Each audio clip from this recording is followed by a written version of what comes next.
ভিডিওটি একবার দেখুন। এখানে ছেলেটি হিন্দিতে বলছে, আমি আর আসবো না বন্ধু, আমি আর আসবো না। কিন্তু কেন সে কথা বলছে? ভিডিওটিতে স্পষ্ট বোঝা যাচ্ছে হাজার হাজার মানুষ হুড়োহুড়ি করে লাগেজ বেডিং নিয়ে কোনো একটা এলাকা থেকে পালিয়ে যাচ্ছে। ঘটনাটি ঘটেছে গত 19শে এপ্রিল গুজরাটের সুরাটে, যেখানে হাজার হাজার মানুষ সুরাটের উধানা স্টেশন থেকে উত্তরপ্রদেশ এবং বিহারগামী ট্রেন ধরার জন্য হাজির হয়েছিল। প্রতি বছর বিহার, উত্তরপ্রদেশ, উড়িষ্যা এবং অন্যান্য রাজ্য থেকে প্রচুর মানুষ হীরা এবং টেক্সটাইলে কাজ করার জন্য সুরাটে আসেন। কিন্তু গত কয়েক মাসে পরিস্থিতির আমূল পরিবর্তন হয়েছে। খবর নিয়ে জানা যাচ্ছে এলপিজি গ্যাসের সংকট এবং বিশ্ববাজারে অস্থিরতার কারণে সুরাটের অনেক ছোট বড় কারখানা বন্ধ হয়ে গেছে।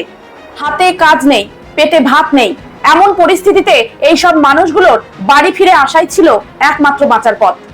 তাই গত কয়েকদিন ধরে উধানা স্টেশনে যে ভিড় আমরা দেখলাম তা কোনো উৎসবের ভিড় ছিল না, এটা ছিল একদল আতঙ্কিত মানুষের নিরাপদ আশ্রয়ে বাড়ি ফেরার লড়াই। বাড়ি ফেরার উদ্দেশ্যে মানুষ কাতারে কাতারে স্টেশনে জড়ো হচ্ছিল। স্টেশনের ভিতর একটু সুই ফেলারও জায়গা ছিল না। ছোট্ট ছোট্ট শিশু এবং বৃদ্ধদের নিয়ে মায়েরা যখন স্টেশনে ঢুকছিল তখনই শুরু হয় বিশৃঙ্খলা।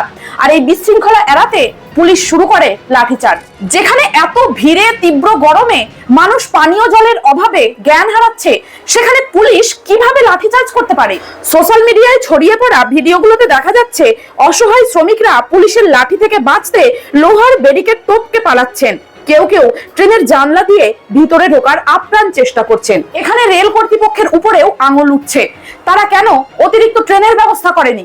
রেল কর্তৃপক্ষ জানিয়েছে তারা নাকি এক্সট্রা ট্রেন দিয়েছে, কিন্তু সেটা এত ভিড়ের কাছে নগণ্য। সব শেষে একটা কথাই বলবো, এটা উন্নত নতুন ভারতের চিত্র হতে পারে না।